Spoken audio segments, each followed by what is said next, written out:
সুদখোর ইউনূসের কথা শুনে লাফাচ্ছে, আর ওই জামাতের ওরা কয়দিন আছে? জি আপা। সামনে 1 মাস থেকে কিনা দেখো।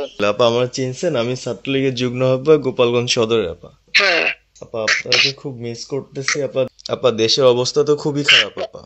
খুবই খারাপ, সবার উপরে শুরু করছে এখন খুন করা। আপা আর ওই যে আজকে গতকালকে রাতে তো আপনার পার্টি অফিস থেকে 6 জনকে গ্রেপ্তার করছে, মানে গোপালগঞ্জের পার্টি অফিস থেকে আপা। আপনি নিউজ জানেন কিনা আপা? আমরা তো বাড়িতে ঘুমাইতে পারতেছি না আপা। এটা প্রশাসন খুব মানে খারাপ করতেছে, যৌথ বাহিনী অভিযান করতেছে আপা, এই অবস্থা। হ্যাঁ, ওখানে তো একজন শিবির আর একজন হলো ছাত্র দল, তাদেরকে বসাইছে এখন গোপালগঞ্জে। জি আপা, এটা আসলে গোপালগঞ্জে এখন আপা আমার আমার আসলে আপনার সাথে অনেকদিন ধরে কথা বলার ইচ্ছা ছিল, বাট আপনি ধরছেন, অনেক ধন্যবাদ আপা। আর আমাদের গোপালগঞ্জে একটা দিক নির্দেশনা দিবে এরকমের একজনকে একটু সেট করলে আমাদের জন্য ভালো হয়। আর দ্বিতীয়ত তাহলে সারা বাংলাদেশের নেতাকর্মীরা হয়তো বা নামতে পারতো। হ্যাঁ, একজনের নাম বলবা, সাথে সাথে তাদের একটা মামলা দেবে এবং গ্রেপ্তার করে নেবে। ও, তাহলে তো ওইটা আসলে, তাহলে তো সেটাও তো আসলে, তাহলে আমাদের কোন দিকে যে যাব আপা আসলে?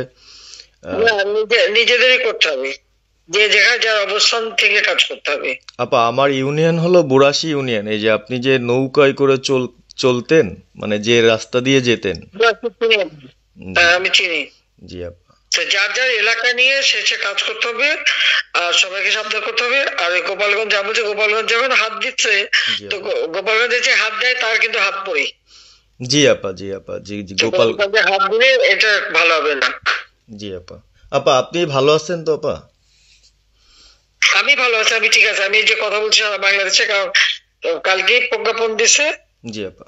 এনএসআই, র্যাব, ডিজিএফআই সবাইকে রিপোর্ট, আইজিপি কে ডেকে ইউনূস বলে দিছে, মানে আওয়ামী লীগ, আওয়ামী লীগের সাবেক এমপি, বর্তমান এমপি, ভবিষ্যতে এমপি হতে পারে, জি আপা।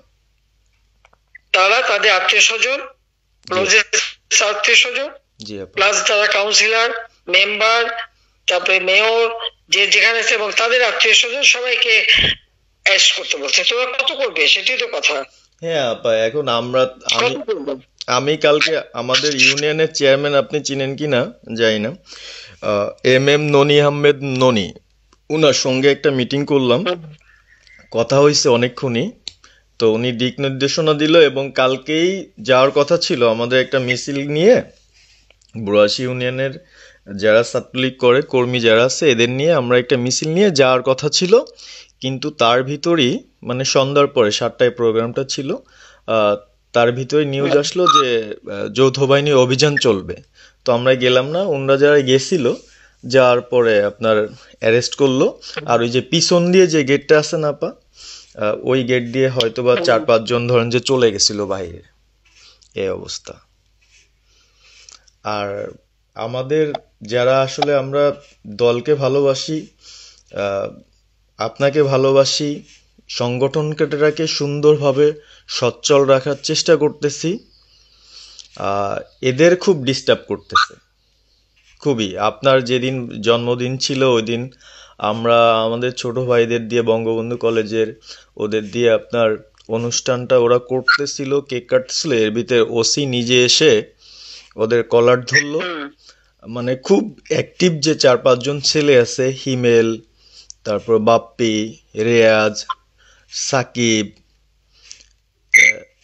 তারপরে সাব্বির, এরা বঙ্গবন্ধু কলেজের আসলে আহ, আমরা আমি ব্যক্তিগতভাবে যতটুক না করতে পারতেছি ওরা ততটুক করতেছে। এবং আমরা একটা মশাল মিছিলও করলাম সেদিনও আপনার।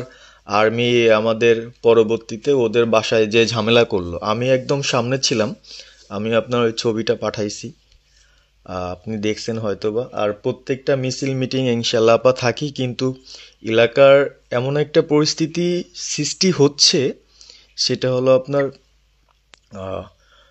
75 পরবর্তীতে যেভাবে মানুষজন ভয় পাচ্ছিল, সেই জিনিসটা আপা সবাই করতে চাচ্ছে, মানে জোর করে আসো আমাদের দলে যোগ দাও, মানে দোকানে বসলে, চার দোকানে বসলে অনেক কিছু শোনা যায়, অনেক কিছু বোঝা যায়, কিন্তু এখন আমাদের দরকার সারা বাংলাদেশে, মানে আমার ক্ষুদ্র জ্ঞান থেকে বলতেছি, সারা বাংলাদেশে যে একটা সংগঠনটা চালাবে, আপনি সভাপতি থাকবেন এবং ভারপ্রাপ্ত যদি কাউকে কোনো দেওয়া যায় যাকে ভালো মনে করেন, তাহলে আমাদের সারা 64 জেলা। জি আপা, দাঁড়াও, এত পাকা কথা এখন বলার সময় না। সরি আপা। এখন যার নাম দেব তাকে সবার আগে অ্যারেস্ট করবে, জি আর আপা। তার নামে সবার আগে মামলা দেবে। জি আপা। আপা আমাদের মাঝে মাঝে ওই যে প্রেস, মানে কালকে যে প্রেসটা দিচ্ছেন এটা আমি সুন্দর পড়ছি, অনেক ভালো লাগছে এবং আমি আমার ফেসবুকে ছাড়ছি। হ্যাঁ, ওটা আমি নিজে দেখে দিছি, আমি কারেকশন করে দিছি এবং আমাদের খুবই ফেসবুক ওটা দেওয়া হচ্ছে, ওইভাবেই যাবে। আর আমাদের আমরা কয়েকজন নেতা ঠিক করে দিছি, তারা বিভিন্ন ইস্যুতে একটা করে স্টেটমেন্ট দেবে। জি আপা। আমার অনেক তুমি নাম দিতে বলো, হ্যাঁ শেখ সেলিমের নাম দিয়ে দাও, সে চালাক। না, উনি কিভাবে, উনি উনি তো মানে আমাদের তাহলে কে চালাবে? আমাদের কে চালাবে? আপনি যারে বলবেন। যারে আমি যারে বললে তো হবে না, তোমাদের এই যে বাস্তবতা বুঝতে চাও না কেন? জি আপা। এখনই যার নাম দেবা তখনই সে অ্যারেস্ট হবে। তাহলে আপনি। সাজার খান, জি হ্যাঁ সাজার খান নামছে, শাস্ত্রী তাকে অ্যারেস্ট করছে। জি আপা। বসে বসে মানে কার কাছ থেকে কি পাকা কথা শুনে বলে তো লাভ নেই। জি আপা। এটা নর্মাল, আমাদের তো নর্মাল রাজনীতি করতে দেবে না। জি আপা। ওই ওসি যে ওসিকে কলার ধরছে, ওসির নাম কি, ওসির বাড়ি কোথায়, সেটা খোঁজ করে বার করো, আমার পাঠাও। ঠিক আছে আপা, আমার আপা যদি সুযোগ থাকে আপা, হ্যাঁ। আমি আজকেই আপনাকে ওই বিস্তারিত পাঠাচ্ছি, উনি কত সালে ঢুকছে সবকিছু পাঠাচ্ছি আপা আপনাকে। সবকিছু দাও, বললো যে এক মাঘে শীত যায় না। ঠিক আছে আপা। 15 বছর দেশ বেতন ভাতা বাড়াইছি, রেশন বাড়াইছি, এই পুলিশের সবকিছু করে দিছি, জি আপা। আর্মিদের করে দিছি। জি এই আপা। বছর যে কজন সব আমার প্রমোশন পাওয়া। জি আপা। আর এখন একেবারে ওই সুদখোর ইউনূসের কথা শুনে লাফাচ্ছে, আর ওই জামাতের ওরা কয়দিন আছে, জি আপা। সামনে আর 1 মাস থেকে কিনা দেখো। জি আপা। জি আপা, দোয়া করেন আপা, আর আমি আপনাকে। 1 মাস আগে কিনা দেখো, তখন এই আপনারা যারা বেশি বাড়াবাড়ি করেন কোথায় যাবেন সেটা বুঝে নিয়েন। জি আর এই তালিকা সব করে রাখো। আপা। আর যারা এই যে ঘর বাড়ি ভাঙা পোড়ানো, তাদেরকেও হিসাবটা নাম রাখো, এবার যেন ভুল না হয়, পরে এর চাচা, ওর মামা, ওর শ্বশুর, ওর শাশুড়ি, এইগুলি যেন না হয়। আপা। এবার গুইনে গুইনে গুইনে গুইনে হিসাব নেওয়া হবে। জি আপা। জি আপা। আমি গত 2001 কিচ্ছু বলিনি, আমি 2009 সরকার এসেও আমি ওসব কাউকে কিছু বলিনি, আমি দেশের উন্নয়ন করছি।